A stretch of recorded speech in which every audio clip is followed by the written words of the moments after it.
Hello students, it's Shayna, your teacher from EspressoEnglish.net, and today I'm doing our daily phrasal verb video live on YouTube. So our phrasal verb of the day is get over. And as I was thinking about this expression, I realized that we actually have a few different expressions with get over, and they are all different.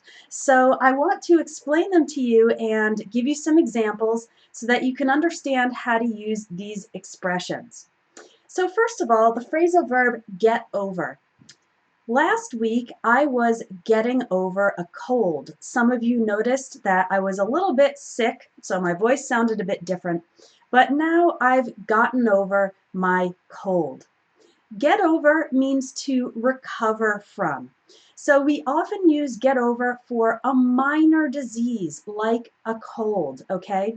We don't usually use get over for more serious diseases or for injuries like a broken leg, for example.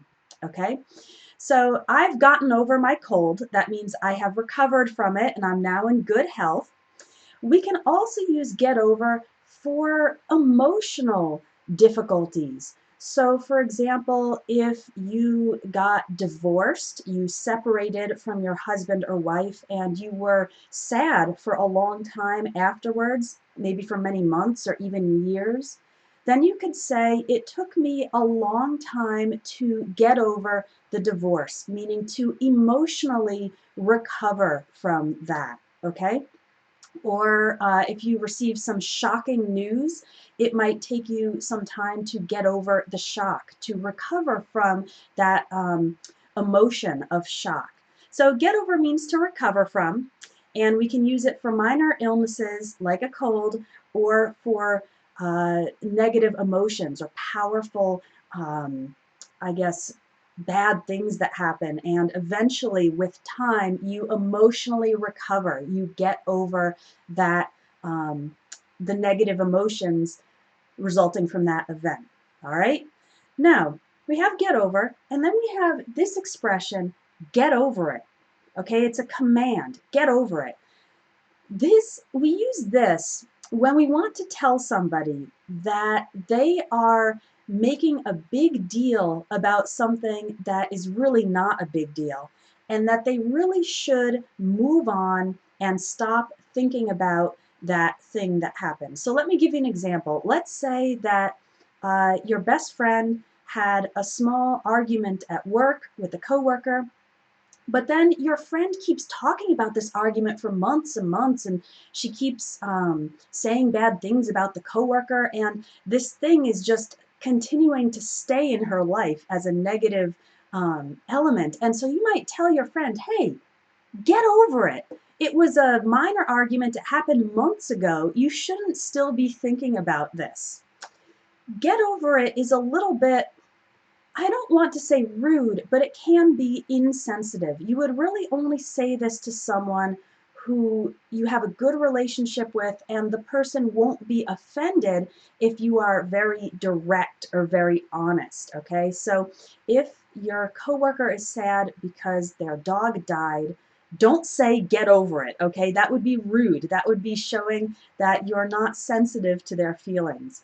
But if your brother or sister, someone who you have a really strong relationship with and who you know that the relationship will stay strong, even if you say something very honest that they might not want to hear, if they are really becoming obsessed about something fairly small that you think they need to let go of, then you can tell them to get over it.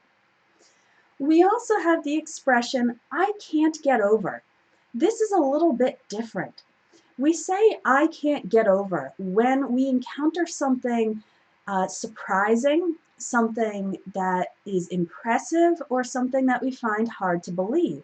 So for example, let's say you go see a performance of professional ballet, and you are really impressed with their movements and how graceful they are. You could say, I can't get over how graceful those dancers are. It means that you can't believe it. You are very surprised. You are very impressed by it.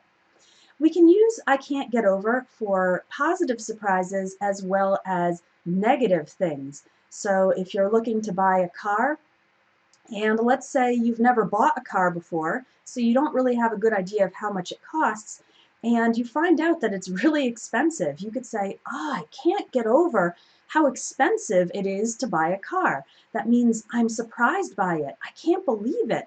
In fact, I can't stop thinking about it. Okay, so use I can't get over for things that are surprising, impressive, that you find a little bit hard to believe. And finally, we have this expression, get it over with. Now, this seems similar to these two, but it's actually quite different. We use get it over with when talking about some task that's unpleasant or that you dislike, but you want to do it, take action to do it so that it's finished and you don't have to think about it anymore. Like, let's say you're supposed to go to the doctor for a checkup and you hate going to the doctor, you're afraid of needles, so you don't want to get a shot. But finally, you make an appointment because you just want to get it over with. You want to do this unpleasant task so that then it will be in the past, not in the future, and you don't have to think about it anymore. Or maybe it's a tough conversation that you're not looking forward to. Maybe you're a supervisor and you need to fire one of your employees. You need to make this person leave their job. And that's a hard conversation to have with somebody. So you're probably not looking forward to it, but you'll have to get it over with. You'll have to do it so that then it will be finished, it will be completed, and then you won't have to think about it anymore. All right, so now you know 4 different expressions using get over in a whole bunch of different ways. Get over meaning to recover from something. Get over it, which is what you can say to someone who is becoming obsessed about something that they really should move past and move forward. I can't get over to talk about something that's surprising, impressive, hard to believe. And finally, get it over with when talking about unpleasant tasks that you just want to do so that they are finished. Your challenge for today is to leave a comment on this video and try to use one of these, or actually, can you use all 4 of them in your own English? I would love to read your sentences. I'll be checking the comments after I'm finished with this video. Thank you so much for watching today, and I'll see you in the next lesson. Bye-bye.